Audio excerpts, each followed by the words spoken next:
Also, it's editing, Vivian. Excuse how I look. I look like trash. But I switched video editors like halfway through this video from the one I usually use on my phone to the one now on my computer, which looks horrifying. But so nothing really changes throughout the video. The quality in the actual video is still the same, and same goes for the audio. Also, pardon me throughout my whole entire voiceover. I've never done one before. I did my best. But anyways, the only thing that really changes is the text, so please don't panic when things start to look a little bit different in the text and things like that. It's just how it ended up. I do like this one better though, but it's terrifying. And you do get to watch me struggle with it, don't worry. Hello everyone, and welcome to my first voiceover video.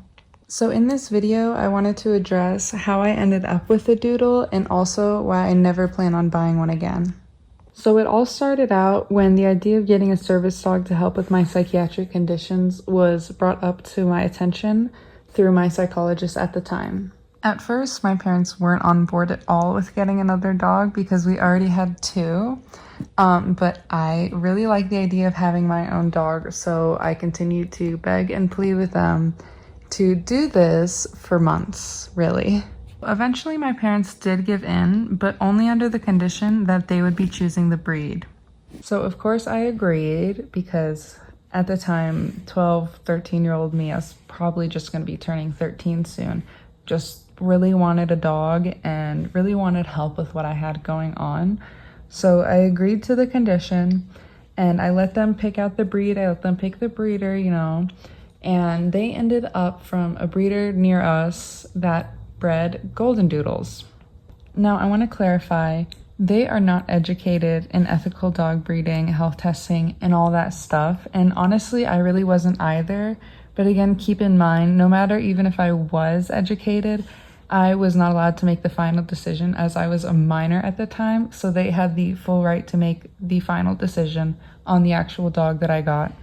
My parents chose a doodle for a number of reasons.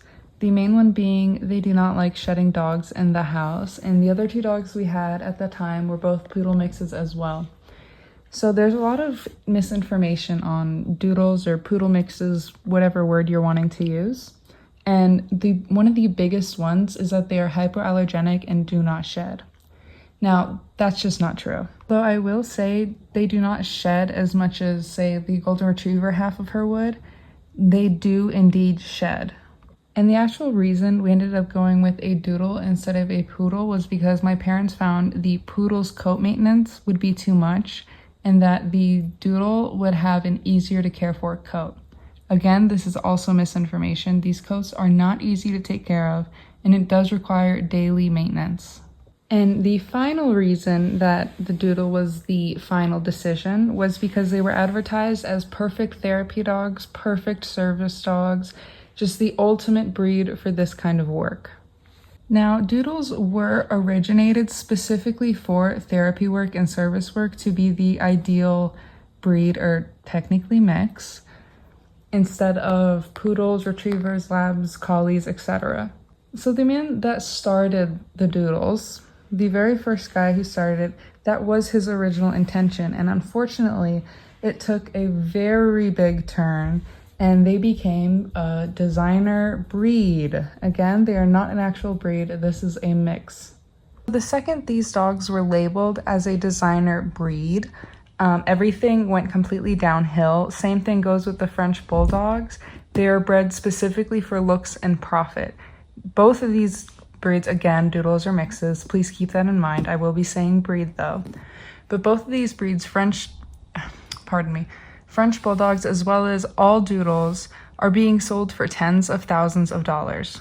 Not only are they being sold for absolutely ridiculous and horrific prices, but they are also not being health tested, and the only thing that these people are caring about is the looks. Now, do looks actually matter in purebred dogs? In a certain sense, yes, they do. When it comes to the structure and staying in standard for these dogs, I would say it does play a part through the standard coat colors, standard build of these breeds, as well as the standard size. An ethical breeder's goal is not to make a profit. They aren't there to make a quick buck. An ethical breeder's number one priority will be preservation of the breed and keeping them healthy.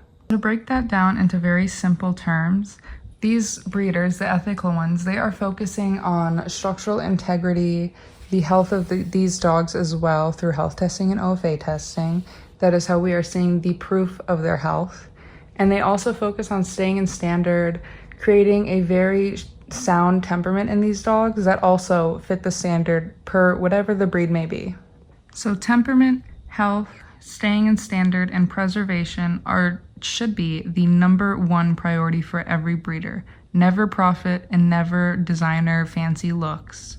After the most basic and simple explanation of what an ethical breeder is looking for when they are breeding these dogs and what their goal is, take a second, go look at any doodle breeders page, anyone, I don't care where they're from, what doodles they're breeding, just go take a look and tell me, are they charging different prices based on simply the looks of the dog? Are certain colors more expensive than other colors?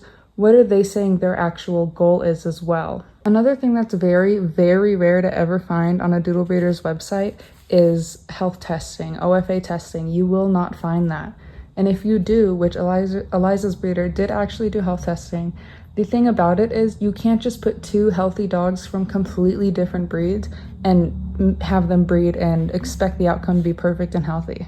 So now that I went over how we ended up with Eliza and a little bit of a tangent on ethical versus non-ethical breeders, I'll actually be getting into why I will not be buying a doodle again.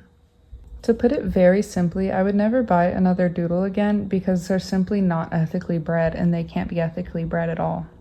Although Eliza did turn out very good and I got very lucky with her, we still have some issues such as her chronic ear infections and chronic allergies that are really a result of this unethical mixing of two breeds.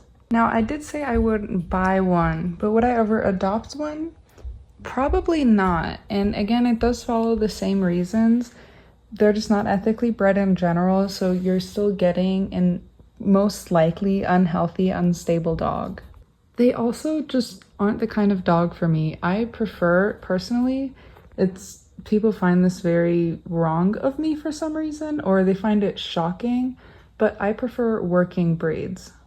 And I know somebody's gonna hear that and completely lose it and think, oh, just another doodle owner, clueless person, they just want these big, scary dogs.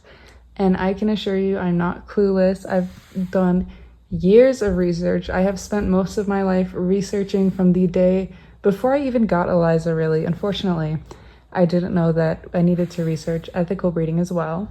But I have done absolutely years worth of research, hundreds of hours. I can only assume how long I have researched for and how much time I've spent on it. But I have done so much research. I am educated in ethical breeding. Of course, there's going to be so many people out there that know way more than I do on every topic, and I can't lie, that is most definitely true. However, I may not be the most up there in education because simply other people have more experience, and that also leads them to even further education than I have right now. And although I've worked with many different working breeds from the working group, herding group, etc., I have not actually owned one myself. Eliza was my first and so far my only dog, and so that leaves my experience living and owning a dog only with her.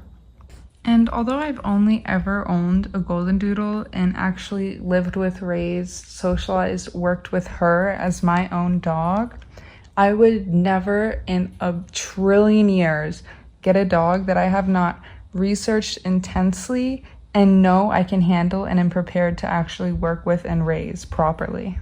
With all of that being said, I will leave it here with all of my rambling. I hope you guys enjoyed the video.